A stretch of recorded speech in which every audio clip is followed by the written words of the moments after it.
Hello guys, and welcome back to Strategic Command World War II World at War with our Axis PvP against SirTravis.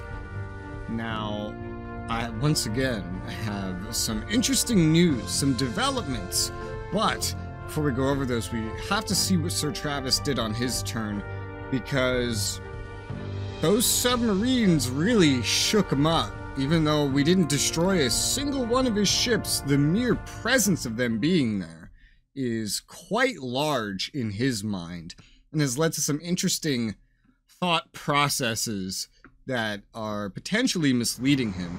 So he ran that away, moved this forward. Yep, that worked out just as I'd hoped. Oof. Still, good damage. Oh, and into another one! Ooh, that was painful, but still. And then the interceptors, I knew he'd go heavy on these subs. I fucking knew it.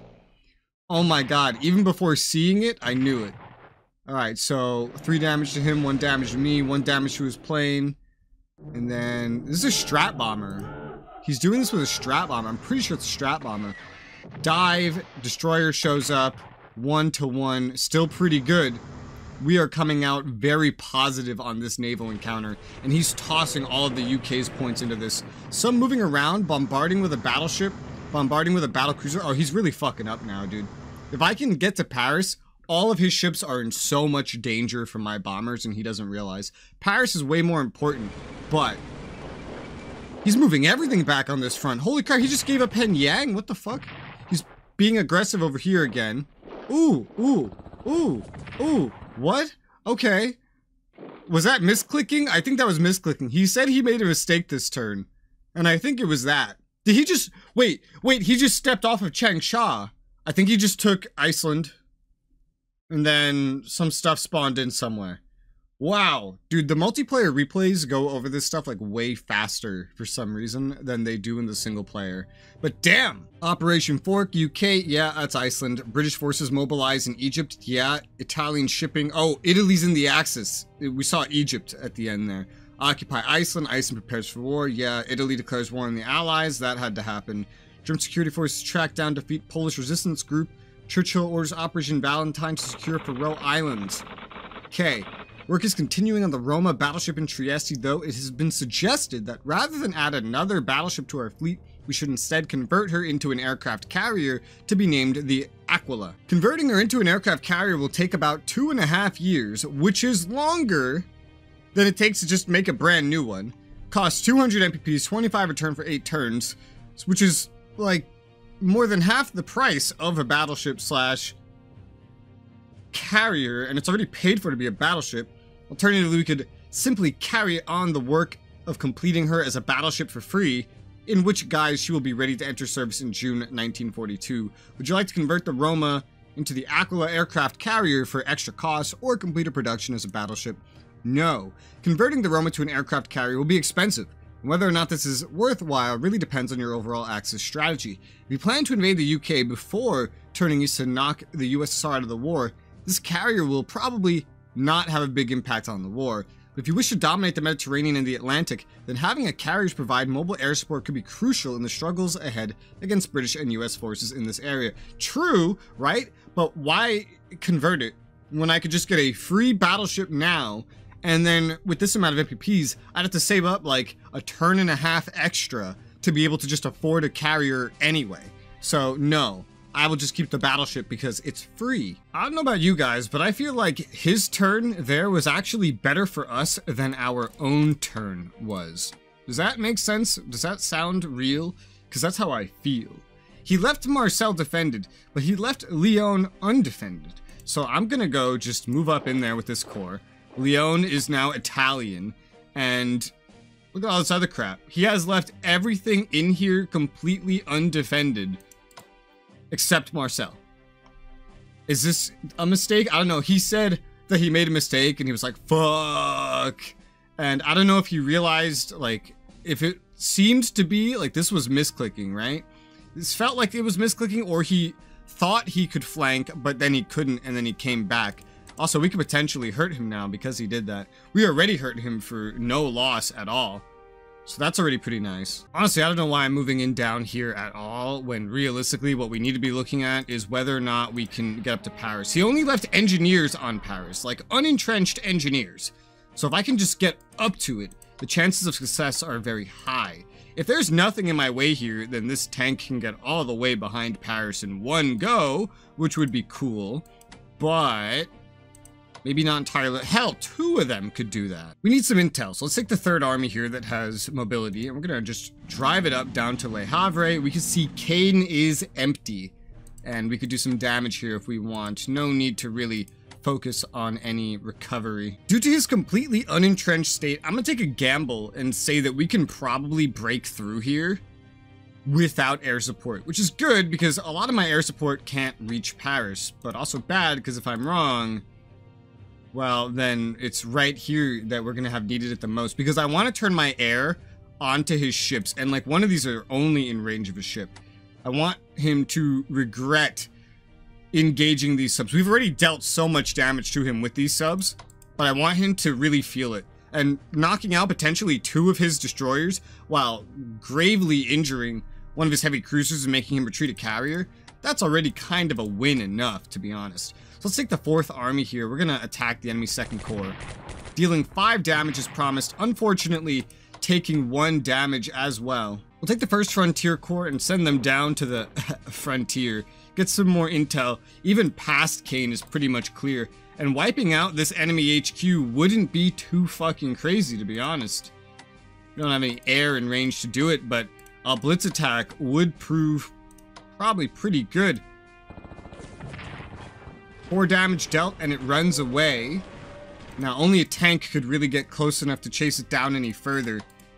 And if it dies, you know, I don't think he'll have all the buffs that he had like a moment ago. But let's not get ahead of ourselves. Let's take the line breakers tanks and let's do an attack here. Prepared attack. Dealing only 4 damage. I was afraid that might happen, which is why I decided to use the tanks, because they're already injured anyway. But that is wiped out now. And yep, just as I'd hoped, we can get the 14th Army pressed up against Paris and or kind of 2 tanks. We have more room than you would think to get one of these other tanks in there. So let's see here. We'll move the 14th Army forward. Oh my god, Paris is gonna fall. Paris is gonna fall, and I'm gonna get to beat up a bunch of his ships. This, like, could not be going better than it is. This could not be going better. This is crazy. Holy crap. Okay. Okay. Calm down, boys. Calm down. Okay, so I'm gonna attack the 1st engineers with this army. Naturally. We dealt 3 damage. He's got another HQ back here. Holy crap. I'm tempted to do prepared attacks here, but also not really, because again, like we're not gonna need to hurt it. Ideally, we want to do as little fighting as possible this turn, because if we're gonna take Paris, then, you know, it should surrender anyway, especially with me coming up behind him and taking important things behind him, kind of making him freak out, right? So we know it's okay to move. I will move. I'm going to move the 3rd Corps down to this mine just to really, you know, get some more maybe temporary MPPs. I don't know if that will actually matter, but help reduce the French morale even further is kind of what I'm thinking. We're not going to push that far. These units are just going to have to be teleported out anyway. These are not really important units for anything else that I'm planning. I'm going to stay in my entrenched position here, probably. I don't want him moving down and into Italy in some sort of, like, spiteful attack if he even gets the option. So we'll move the Ariete tanks to Lyon. The HQ will stay behind. The planes are not going to be needed. We're not going to need to push like that with Italy. So we can realistically look at moving those to Malta. That's another big target we have. Also, I'm not sure if I really stressed this enough, but he's really, really concerned, based on PMs I've had, that I'm doing Operation Sea Lion. Like, in his head, it's guaranteed. He's, especially the moment I do Vichy, he's going to be so confident that I'm going to do Sea Lion, especially as I'm going to delete at least one of his destroyers out of existence. So he's not really going to expect Malta, I think. And even if he does, he may not take it as, oh, that means no sea line. And my preparations over here, you know, I will have Yugoslavia due to the deal that we made. And I'm going to be purchasing all kinds of things for Germany in the long run. Like, we're definitely going to get at least one of these heavy artillery. I don't really know the difference between rocket and heavy. They seem the exact same. Rocket is made faster. The demoralization is high. It seems just like better in every way, the rocket artillery. But I'm probably going to make artillery. I might just do heavy. And send that up to Finland. That's an idea of mine. I'm tempted to make the railgun. I don't remember if the railgun can shoot and move in the same turn, but a lot of things that are on rails can usually do that. I also want to go pretty heavy into tanks and mechanized to get some mobility, and go really heavy into the Air Force as well. Like, I'm going to take this time to build up, not do diplomacy. Turkey's on the table for maybe integrating later, but it's not that important to me. Maybe like a little bit during that period just to get them to the point of that event, because I know they have an event in 40, I think. Yeah, they can get an event in 1940 to swing further towards us or trade with us, but it's on the 3rd of September. God, just write September 3rd. Oh my God. 1940. And they have to be leaning 25% towards us. And I don't even know if we're really going to get them to join in the long run. Rushing it is maybe not that important to me, because I'd rather have the border with him. Because look, if he gets all of this stuff connected, if he actually does that, which he might, I mean, especially if I'm not here, you know, he will, but because of Iraq, it's hard to maintain this as a front. It's hard to open that up, especially now that I've narrowed the front here so much. I can just focus on a massive drive and not need to worry about expanding a front. Just overwhelm him with sheer numbers and air support. I don't want to have to worry about him shipping Indians to fight me by rail or anything like that. I don't want him to be able to assist the USSR with UK troops that are in Egypt, anything like that. I just want to take this narrow front that I've acquired and take advantage of it, which involves leaving Turkey neutral. And you know something? I just learned something new about this game that I have not known the whole time. And it's after looking at these. I learned that rockets, which only Germany can deploy, cannot be intercepted. I'll read it for you. Only Germany can research and deploy rocket units, as they were the main developers of these weapons, progressing from the V1 to V2, and with further designs in progress as the war drew to a close. Rockets can be used to attack strategic resources, and their key advantage in this role is that their attacks cannot be opposed or intercepted, so they will only lose strength points from direct attack by other units. They can be used against ground targets too, but their main impact will be on enemy resources. And I can have 3 of these, and every time, like, he could try to bomb them, but they can have anti-air defense, and I could put them next to AA. I could line France with these, dude. If I increase this, then they become more powerful at closer distances, and they gain range. I never realized how cool that could be, and how useful making 3 of them. Dude, depending on what level of rocket weaponry we have, which we are researching by default to have it increased, you could start hitting all kinds of things over here. London, Cardiff, very important places. Though that would definitely be an expensive thing to do, given like how much you can raise it. But that means you can get the strike range up to 7. So imagine you have like one right here or something, or right here. 1, 2, 3, 4, 5, 6, 7. Yeah, that could reach up to Cardiff. It could at least hit these other towns in the meantime, and has a chance of hitting any units that are on top of these places anyway. And they don't just have to be right here. They could be elsewhere too, where there's fighting happening and there's enemy resources to hit. They could be useful potentially against the USSR if the front slows. Very useful weapon. Very expensive, but I will consider it since I'm giving myself so much extra time and MPPs to get ready for the USSR. Investing in rockets could be useful. Anyway, let me see if I can knock this guy out real quick, this army. 3 damaged out, no damage taken. Yeah, I'd say that's a pretty good deal all in all. I'll settle for encircling the Polish core because we have a much bigger goal in mind. Let me move around now that there's no zones of control to worry about. And we're gonna do probably both of these, but let's maybe start with the engineers. There you go.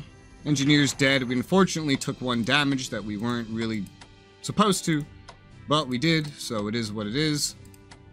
I think I'll just use this tank to wipe out the Huntzinger HQ, get some XP. We're like amassing XP off of the dying bodies of the French right now is kind of what we're doing. So I am tempted to do more attacks in a way. Paris falling I think is enough to get the surrender though, if you make Vichy anyway. So let's move these panzer tanks into Paris, and we can definitely make sure we get some more morale damage by wiping out these, or at least doing damage, right? Let's go ahead and hit the fighters one. Oh, and we one-shot him. God damn. Okay, let's hit the HQ as well then. 4 damage dealt. He runs away. No damage taken. Sounds like easy XP to me. We'll move this corps, 13th Corps, into a defensive position right there on the mines of Luce. We'll take the 8th Army and we'll move it down here to help surround the Polish corps. We could deal really big damage right now, honestly. But if it's gonna surrender, then there's really no point. It's gonna have like no supply next turn anyway, if France doesn't surrender. So I think leaving it like the way it is probably just advantageous. Let's reinforce the 3rd fighters here up to max, and now we're gonna try to make him feel some pain.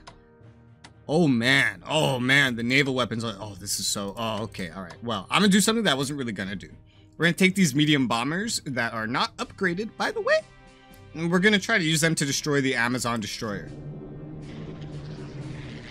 British interceptors flying. He must be spending a fortune reinforcing these interceptors with how much damage they regularly take. There's another 2 damage. We took 1 damage to our other plane, but we wiped out a destroyer off the face of the earth. Totally fucking worth it if you ask me. Next, medium bombers against the Bulldog destroyer. Damn it! Ah, he has anti-air right next to it. We took 2 damage. We dealt 6 though. I'm willing to try to power through, to be honest, if this is the kind of damage that we are dealing, sir. That was so hilariously smart of him to purchase and put there. Oh my god. We have to make sure we can get out of here too. We don't want to stay over here by any means, so we'll send, let's send the Coast Guard sub out. We just want to kind of recon, right? And make sure the way home is relatively clear. Yeah, it's clear enough, certainly. So we put this baby into hunt, and then we can run it all the way back, move these out to get some new reinforcements in. There you go. U-32 didn't really do very much, so it doesn't really need reinforcement. It needs deployment is what it needs.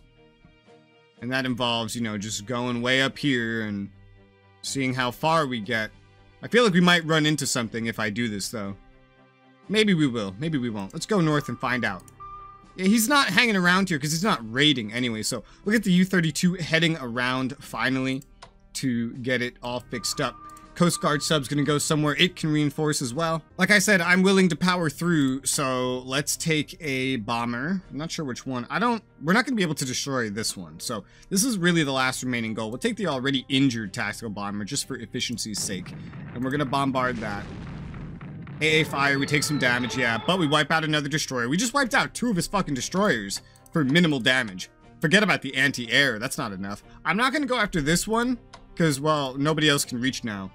So 2 of my tactical bombers didn't actually do anything, which is perfect because, you know, assuming France surrenders, at this point we don't even need air to make sure that they surrender. We need to get these boys moving south towards Malta. That's where they're going to be needed. Though they won't be needed there until I can get the supply down. So speaking of that supply, this is where we're going to be using these subs that I got. So let's see. We'll send the... We're in raid mode, yeah, because we're going to do some raiding here as well, very clearly. We'll send this sub right here. Yeah, right there. Nothing there. We'll send the Axum sub right there, so they're both going to do some raiding. He has a battleship import, and now this is going to actually complicate things. It's French, though, so it shouldn't stay complicated, because when France surrenders, this should disappear. I have plenty of time to get bombers down there because I need to work on reducing the enemy's supply before I start bombarding it with tactical bombers and whatnot. So it doesn't need to be a rush, but still, we want to get them moving down there. I don't plan on engaging in a prolonged air battle over France after France falls, which again, I think it will this turn. Let's take this tactical bomber here and we'll move it down to, let's say, Innsbruck. That seems like a good spot. At this point, I believe if anything else needs to be done in France, the frontline forces here and the Italians combined can do more than enough. So we'll take these paratroopers out of prepare. They don't need to be in prepare anymore. All of our tactical bombers can get moving, though the ones, and you know, maritime or medium as well, the ones that have already done stuff are not really going to be needed. You know, I'm realizing how important those will be, because if he tries to fight back over here, then I will be ready for that, actually. I will be able to bombard all of his naval ships. And realistically, this means we're also going to want a Italian and a German HQ down here temporarily. So let's see here. Let's move you, put you there, temporarily shift you up there, and we're still probably gonna move past here, honestly. Just place him around here so he's vaguely in range, less worrying about supply, more worrying about other things. We have another tactical bomber we can move right here. We'll just move it up right by Munich, out of sight, so he doesn't really know where it went. Reinforce these fighters here, so, you know, they'll just help protect things over here for right now. It should be fine. I don't see the need for leaving these injured guys just where they are. I don't want to have any more fighting here. I need to get ready for Malta specifically. So, fighters, these ones have defended. I feel like they're pretty safe to move down already, though, at least to Linz so that they're closer, and they can still recuperate. They can reinforce. So I'll move these ones down to Linz, probably. Or hell, you know, I could march this guy right off of Munich and then just move them down to Munich, and there you go. Same thing. Until I get anti-air really set up here, it might be beneficial for me to simply not move all the fighters away too soon. I might leave like one here, just in case he tries to do any bombing. It would be pretty strained all by itself, but it would be nice. I'm not sure if I'll really need a lot of fighter stuff down here. One could be sufficient.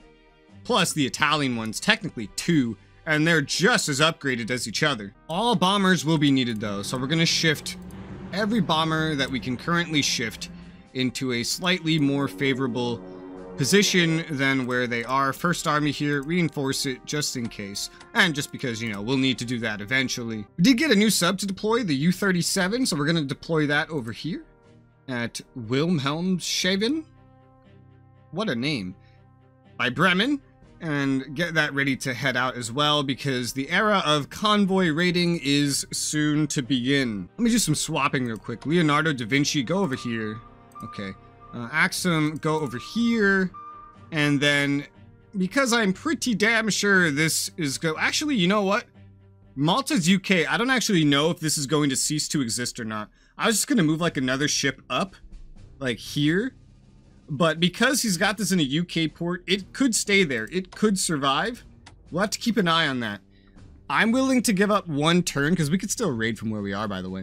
I'm willing to give up one turn of not preparing for Malta in order to see if this disappears. Because if it doesn't disappear, then we are going to need to bomb it out of existence instead of just walking up to it. Unless I got another sub down here, which I didn't, because he really blocked this off, and so I just opted to raid and stuff. Speaking of, let's get the Catfish sub all the way up to however the hell you say that name. It can't reinforce there, but it can get supply. I'm going to move the first medium Italian bombers down south. The fighters will move after them. Sitting in Naples is good enough for now. Just in case we need to, you know, get some early bombing. The Italians could probably suffice. It would technically be more cost efficient to get Malta if I send a German paratrooper down there, because then we could just fly without needing to worry about amphibious transports, which cost a lot, by the way. 50 MPPs is a lot of money for Italy. He only makes it like 100 MPPs a turn. It would mean that the small amount of MPPs that we would get from Malta wouldn't go to Italy, they'd go to Germany. But that's fine. It still just saves so many Italian MPPs so soon when I really need them. I can now see what supply's like over here, so quite frankly, I'm not going to just, I don't know, stay like this. These guys would really benefit from being upgraded fully. Reinforced anyway. So I think I might prioritize that. So that involves moving this one right around here. And then this one could go basically anywhere it wants, but right around here would work just fine. Get them up to 10. They're in range, so I know Tobruk is safe. It costs a lot to try to flank it. And if you do flank it this far, you're going to get beat up if there's two full strength armies waiting for you right next to there. We're going to be passive here until we've taken Malta and secured our supply. And then we're going to get more Italians shipping down to Africa, where we will primarily have Italy operating. I'll move these paratroopers as far as they can go, which is not very far at all. And then I'll move these other ones. I'm thinking about, like, I don't know, only one of them needs to go over there, and actually it's probably better off being this one. And force marching it is probably one of the most effective ways to get it down, if not just a flat out operation. 19 MPPs. I think if I force march it, it will take, honestly, roughly a similar time to get it in range to actually jump on Malta. That may or may not be true. I don't actually know. Like, what I mean is I don't think Malta will be ready by the time we even get down there by force marching. So what I'm going to do is, to avoid traffic, I'm going to just force march up here by Potsdam and get so we can just head south in a line. And so the 7th will be the ones to go there because they're not as strong, they don't have elite reinforcements, and I don't want to lose elite reinforcements on a jump into what will be an undefended little town by that point. Due to our extreme success in this theater, I'm going to force march the 30th Corps over here. That's a weird lead up, but basically I just want to have it in the theater and ready to operate in case we need help mopping anything up. Just to be on the safe side. We're not in a rush to get over here. We're not doing a 1940 invasion in June of the USSR. We're going to take our time and do it at a similar time last time. And we're going to do a just really super prepared version of the invasion because I believe they're, where is it? Diplomacy. Their mobilization's only at like 30%. And we're going to be earning like way more than them. We're going to have tons of time to prepare where we're essentially just, you know, earning more than them. Wait until their mobilization starts going up and then kicking their teeth in before they can really take advantage of it. I want to keep a constant stream of German MPPs going into research, like at least one per turn, you know, while we try to add up and get this. So 206 MPPs remaining. I think I'm going to put that in like so. We're going to get long-range aircraft. That would be very, very useful for us. We're actually hurting quite a bit by not having this, so I'm going to rush getting that. 31 MPPs remaining is not a lot, certainly not enough to do anything substantial with, so we're just going to spend it reinforcing the Admiral Graf heavy cruiser so it's up to strength. We need to upgrade these because, again, like I mentioned, we're going to be going a lot more naval heavy probably in the long run than Germany ever did. With Italy, almost all my preparations are done. We have 2 heavy cruisers that I'm going to reinforce up to max strength, and that'll use pretty much all my MPPs just like that. I want our Navy to be ready because there is a chance he will try to dispute me with Malta, and while I plan on having tons of air in the area with which to counter him, having the Italian Navy be ready is also smart because, well, there's no Germans down here. Oh yeah, we also have this destroyer spawned in. I knew I saw something weird spawn in. That's what it was. I put Convoy Raider on it. I wonder if it can raid from the safety of port. I'm not really sure. Either way, last time I played, this thing got its fucking shit kicked in. And honestly, I'm expecting the same thing to happen because I still don't know anything better to do with it. Where the hell am I going to send it? Best thing I could do would be try to just go around, you know? But he could probably just hunt it down at that point. But we'll see. We'll see. I might try to save it. I might at least get it out of here so he doesn't just show up with an aircraft carrier and kick its fucking teeth in or something. I don't know. We'll figure it out. Given how this is, I'm going to leave Leonardo over here so we can at least get one of the port's supplies going down. Because you need 2 units next to it to have that effect. I think Europe's done, so that's all the time we really have for this episode. Hope you guys are enjoying how this is going. Thank you guys very much for watching, and I'll see you on the next episode where we will finish off this turn.